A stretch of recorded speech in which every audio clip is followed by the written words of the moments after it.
যিনি বলেছেন, ও আমার সাহাবীরা, ও আমার স্ত্রীরা, তোমরা দিনের আলোতে আমার মধ্যে যা কিছু দেখতে পাও আর রাতের বেলায়ও যা কিছু আমার মধ্যে দেখতে পাও, সব কথাগুলি তোমরা মানুষের কাছে খুলে বলে দাও। সুবহানাল্লাহ। কোন ব্যক্তি আছে এমন যিনি বলতে পারবেন সাহস করে যে আমার জীবনের সব কথা মানুষের কাছে বলে দাও? কে বলতে পারবে? হযরতে আয়েশা সিদ্দিকা রাদিয়াল্লাহু তাআলা আনহার খেদমতে কিছু সাহাবায়ে কেরাম বলেছিলেন, মা বলুন তো হুজুর সাল্লাল্লাহু আলাইহি ওয়াসাল্লামের চরিত্রটা কেমন? আপনি তো সব সময় কাছে বেশি থাকার সুযোগ পান, চরিত্র আপনারই ভালো জানার কথা, বলুন হুজুরের চরিত্র কেমন? হযরত আয়েশা বলেছিলেন, তোমরা কি কোরআন পড়তে জানো? তারা বললেন, হ্যাঁ আমরা কোরআন পড়তে জানি। হযরত আয়েশা বলেন, কোরআনে কারীম যদি পড়তে জেনে থাকো তাহলে রাসূল পাক সাল্লাল্লাহু আলাইহি ওয়াসাল্লামের চরিত্র জানার জন্য আমার কাছে কেন এলে?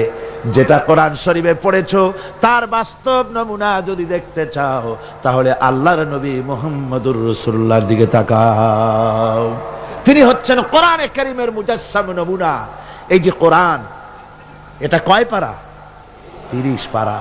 এই 30 পারা কোরআনের বাস্তব চিত্র যদি কেউ দেখতে চায় তাহলে রাসূল পাক সাল্লাল্লাহু আলাইহি ওয়াসাল্লামের 23 বছরের নবুয়তের জীবন দেখুক। সুবহানাল্লাহ। এখানে তো সব লেখা আছে, এখানে সব লেখা আছে। এটা হলো থিওরি। প্র্যাকটিক্যাল যদি কেউ দেখতে চায় কোরআন, তাহলে হুজুরকে দেখতে হবে। কারে দেখতে হবে? পা থেকে শুরু করে মাথা পর্যন্ত, নবুয়তের প্রথম দিন থেকে শুরু করে শেষ নিঃশ্বাস পরিত্যাগ করার সময়টুকুন পর্যন্ত রাসূল পাক সাল্লাল্লাহু আলাইহি ওয়াসাল্লাম কোরআনকে নিজের জীবনের উপরে বাস্তবায়িত করে মানুষের সামনে তুলে ধরেছেন। সুবহানাল্লাহ, সুবহানাল্লাহ। এই জন্য আল্লাহর নবীর চরিত্রের সার্টিফিকেট দুনিয়ার কোন নেতার চরিত্রের সার্টিফিকেট তাদের বইয়ের ভিতরে নাই, ধর্মগ্রন্থের ভিতরে নাই। একমাত্র কোরআনের ভিতরে কোরআনের বাহক যিনি ছিলেন, কোরআনের ধারক যিনি ছিলেন, তার চরিত্রের সার্টিফিকেট আল্লাহ কোরআনের মধ্যে ঢুকায় দিয়েছেন। রব্বুল আলামিন বলেন, ওয়া ইন্নাকা লাআলা খুলুকিন আযীম। নবী হে, আপনি হচ্ছেন পূত পবিত্র চরিত্রের উপরে প্রতিষ্ঠিত। সুবহানাল্লাহ। আপনি চরিত্রের উপরে প্রতিষ্ঠিত। রাসূল পাক চরিত্রের মূল ব্যক্তিত্ব ছিলেন। লেখাপড়া জানতেন না হুজুর। হুজুর কি লেখাপড়া জানতেন? লেখাপড়া জানতেন না। সমস্ত মানুষের জন্য তিনি নেতা হলেন, কোন কলেজে ভার্সিটিতে পড়াশোনা না করে। কিভাবে? হুজুর নিজে বলেছেন, ইন্নামা বুইস্তু মুআল্লিমান, আমি পৃথিবীতে প্রেরিত হয়েছি শিক্ষক হিসেবে। জোরে কম তো, কি হিসেবে? শিক্ষক হিসেবে। কোন কলেজে পড়েন নাই, না পড়তে জানতেন, না লিখতে জানতেন, না নিজের নাম সই করতে পারতেন। অথচ গোটা বিশ্বের সর্বকালের সর্বযুগের সর্বশ্রেষ্ঠ নেতা মুহাম্মদ রাসূলুল্লাহ সাল্লাল্লাহু আলাইহি ওয়াসাল্লাম।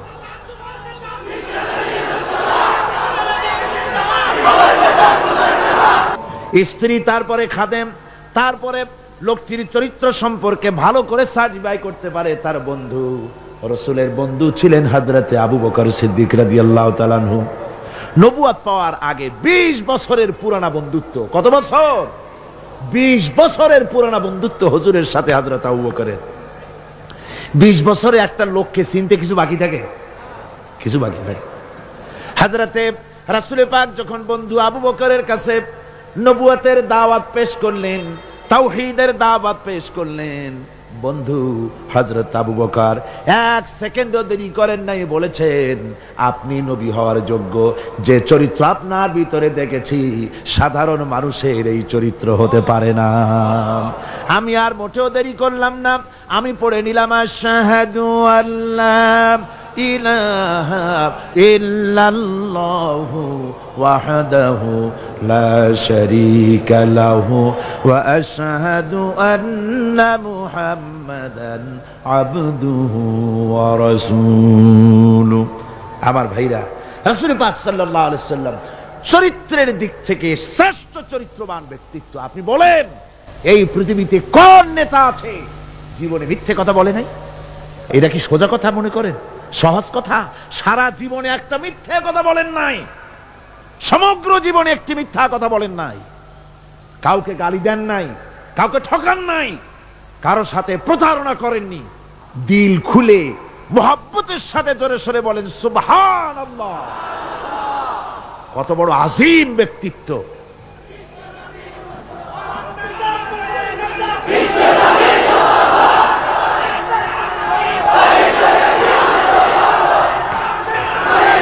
রাসূল পাক সাল্লাল্লাহু আলাইহি ওয়াসাল্লাম সমগ্র বিশ্বের নেতা, ইমামুল মুত্তাকিন, ইমামুল মুরসালিন, সমগ্র পৃথিবীর মানুষের নেতা, জেনেদের নেতা, সবার নেতা। তাই তোমার নেতা আমার নেতা কে? জোরে বলেন, তোমার নেতা আমার নেতা কে?